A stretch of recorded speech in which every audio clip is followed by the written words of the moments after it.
Hi dears, Mounaragam സീരിയലിൻ്റെ നാളത്തെ promo വിശേഷത്തിലേക്ക് എല്ലാവർക്കും സ്വാഗതം കേട്ടോ. അങ്ങനെ നമ്മുടെ കിരണും കല്യാണിയും കൂടി മൂങ്ങമുത്തശ്ശിയെ എങ്ങനെയെങ്കിലും രക്ഷിക്കണം എന്നുള്ള കാര്യം സംസാരിച്ചുകൊണ്ടിരിക്കുക. അപ്പോൾ കല്യാണി പറയുന്നുണ്ട്, ഉറപ്പായിട്ടും ആ മനുഷ്യൻ അമ്മമ്മയ്ക്കെതിരെ പരാതി കൊടുക്കും, ആ കാര്യത്തിൽ എനിക്ക് ഒരു സംശയവും ഇല്ല. എന്തായാലും നോക്കാം കല്യാണി, നീ ടെൻഷൻ അടിക്കുകയൊന്നും വേണ്ട. അമ്മമ്മയ്ക്കിപ്പം നമ്മുടെ സപ്പോർട്ട് വളരെയധികം അത്യാവശ്യമുള്ളതാണ്. പിന്നെ അറിയാലോ, അമ്മയും നമ്മളും ഒക്കെ ചെയ്യേണ്ട കർമ്മമാണ് അമ്മമ്മ ചെയ്തിരിക്കുന്നത്. അപ്പം അമ്മമ്മ ഇപ്പോൾ പൂർണ്ണമായിട്ടും മാറിയെന്ന് നമുക്ക് വിശ്വസിക്കാം. അതെ കിരണേട്ട, അമ്മമ്മ പഴയ അമ്മമ്മയൊന്നുമല്ല, ഒരുപാട് മാറ്റങ്ങളൊക്കെ ഉണ്ട്. ഇപ്പം എന്നെയും കിരണേട്ടനെയും ഒക്കെ ഒരുപാട് ഇഷ്ടപ്പെടുന്നുണ്ട്. അതുകൊണ്ടാണല്ലോ എന്നെ കൊല്ലുമെന്ന് പറഞ്ഞപ്പം അങ്ങേരുടെ കാല് തല്ലി ഒടിച്ചത്. അതെ, അത് തന്നെയാണ്. പിന്നെ കാർത്തിക ചേച്ചിയുടെ കാര്യം ആലോചിക്കുമ്പോഴും അമ്മമ്മയ്ക്ക് നല്ല ടെൻഷനൊക്കെ ഉണ്ട്.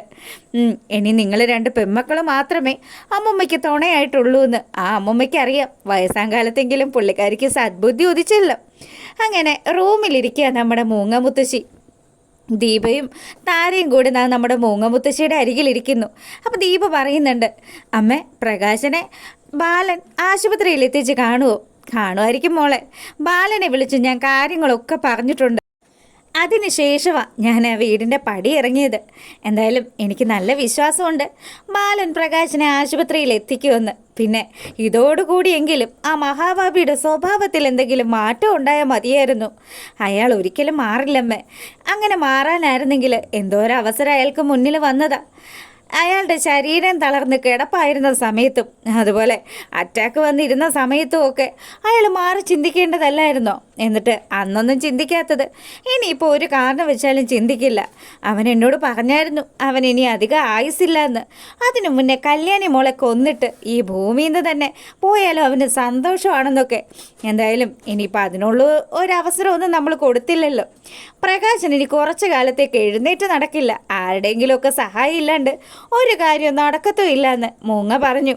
പിന്നീട് നമ്മളെ കാണിക്കുന്നത് ആശുപത്രി കിടക്കയിൽ കിടക്കുന്ന പ്രകാശൻ്റെ അരികിൽ നിൽക്കുന്ന ബാലനെയാണ്. അപ്പോൾ ബാലൻ പറയുന്നുണ്ട്, എടാ പ്രകാശ, ഇനിയെങ്കിലും നീ ഒന്ന് നന്നാവ്. ഇത്രയൊക്കെ ജീവിതത്തിൽ തിരിച്ചടികൾ കിട്ടിയിട്ടും നീ എന്തുകൊണ്ടാണ് നന്നാവാൻ തീരുമാനിക്കാത്തത്?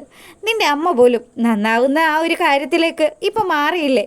കല്യാണി മോളെയും കിരണിനെയും ഒക്കെ സ്നേഹിച്ച് അവരും ഇപ്പം നല്ല രീതിയിൽ മാറ്റങ്ങളിലൂടെ പോയിക്കൊണ്ടിരിക്കുക. എന്നിട്ടും നീയും നിൻ്റെ മകനും മാത്രം എന്താടാ ഇങ്ങനെ തലതിരിഞ്ഞു പോയത്? എടോ ബാലണ്ണ, താൻ എന്നെ ഇവിടെ ആശുപത്രിയിൽ എത്തിച്ചത് കൊണ്ടാണ് ഇപ്പം ഞാനിങ്ങനെ ഇവിടെ കിടക്കുന്നത്. അല്ലായിരുന്നെങ്കിൽ ഞാൻ ആ വീട്ടിൽ കിടക്കുമായിരുന്നു. ആ ഒരു സ്നേഹം വെച്ചുകൊണ്ട് പറയുക, പ്രകാശനെ ഒരുപാട് നന്നാക്കാൻ ഇങ്ങോട്ട് വരല്ലേ എന്ന്. എടാ, നിൻ്റെ അമ്മ നിൻ്റെ ഈ ഒരു കാലല്ലേ തല്ലി ഒടിച്ചുള്ളൂ. അതല്ലായിരുന്നു ചെയ്യേണ്ടിയിരുന്നത്. നിൻ്റെ അപ്പുറത്തെ കാലും കൂടെ തല്ലി ഒടിക്കണമായിരുന്നു. നിൻ്റെ അഹങ്കാരത്തിനും നിനക്ക് കാർത്തിയോടുള്ള ദേഷ്യത്തിനും ഒരല്പം പോലും കുറവ് വന്നിട്ടില്ലല്ലോ. എങ്ങനെ വരാനാ? അവരെന്നെ ചതിക്കുമായിരുന്നു. അവരിൽ നിന്നും ഇങ്ങനെയുള്ളൊരു കാര്യം ഞാൻ സ്വപ്നത്തിൽ പോലും പ്രതീക്ഷിച്ചിട്ടില്ല. ആ രീതിയിൽ അവരെന്നെ പറഞ്ഞു മയക്കിയത്. എനിക്കിഷ്ടപ്പെട്ട ഭക്ഷണമൊക്കെ ഉണ്ടാക്കി തന്ന് കല്യാണിയെ കൊല്ലാൻ വേണ്ടിയിട്ട് വീട്ടിലേക്ക് വിളിച്ചുകൊണ്ട് വരാമെന്ന് പറഞ്ഞ തള്ളയാ അവരാ എനിക്ക് ഇങ്ങനെയുള്ളൊരു പണി തന്നത്. എന്തായാലും എൻ്റെ മകൻ വിക്രം ഒന്ന് പുറത്തിറങ്ങിക്കോട്ടെ, എൻ്റെ ഈ കഷ്ടകാലമൊക്കെ മാറും. അവനെ എല്ലാ കാലവും ജയിലിലൊന്നും കിടക്കില്ല. അവന് വേണ്ടിയിട്ട് ആരെങ്കിലും ഒക്കെ ഇറങ്ങും. ആ ഗംഗാപ്രസാദിന് ഒരുപാട് പണമൊക്കെ ഉള്ളതാ. അയാൾ ഇറക്കുന്ന ആൾക്കാർ എൻ്റെ വിക്രത്തെയും രക്ഷിക്കുമെന്ന് പ്രകാശം പറയുക. നിൻ്റെ ഗതി അതോ ഗതിയെന്ന് പറഞ്ഞ് ബാലണ്ണൻ അവിടെ അങ്ങനെ നിൽക്കുക. പിന്നീടാണെങ്കിലോ നമ്മുടെ കിരൺ പ്രകാശൻ്റെ കാര്യങ്ങളൊക്കെ സംസാരിച്ചുകൊണ്ടിരിക്കുക.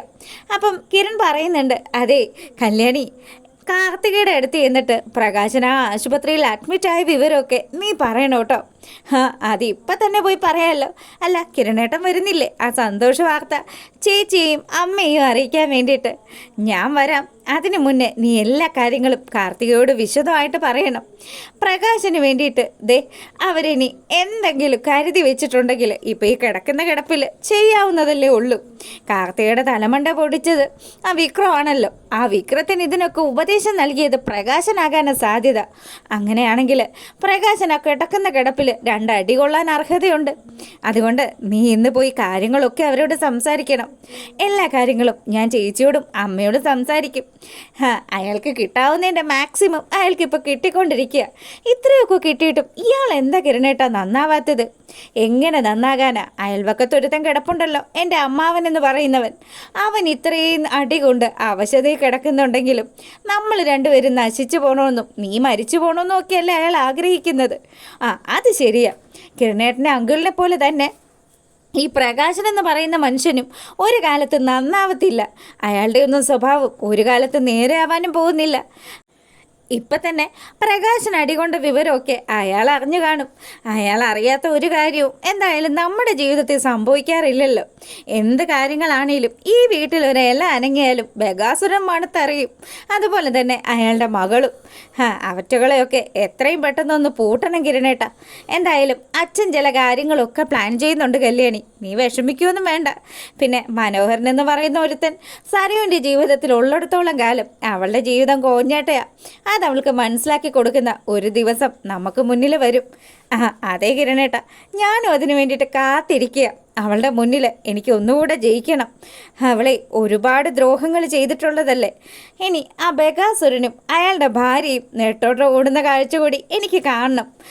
അതിനൊക്കെ വലിയ താമസമൊന്നും ഉണ്ടാവില്ല. അങ്ങനെ നമ്മുടെ കല്യാണി നേരെ പോകുന്നത് ഹോസ്പിറ്റലിലേക്കാണ്.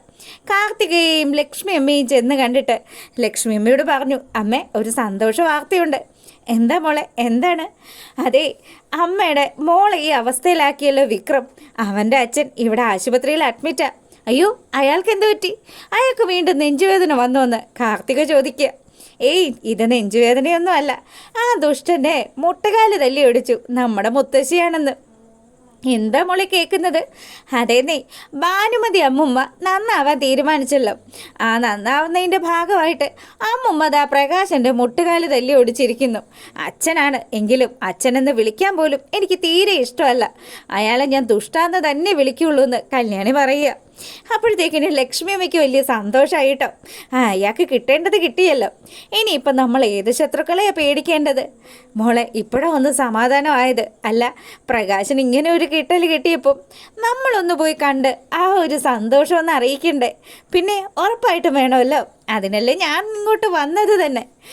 ഇപ്പം ഈ സന്തോഷ വാർത്ത നിങ്ങളോട് രണ്ടുപേരോടും നേരിട്ട് പറഞ്ഞു കഴിഞ്ഞപ്പം എനിക്കറിയത്തില്ലേ എന്തുമാത്രം സന്തോഷമാണ് ഞാൻ അനുഭവിക്കുന്നതെന്ന്.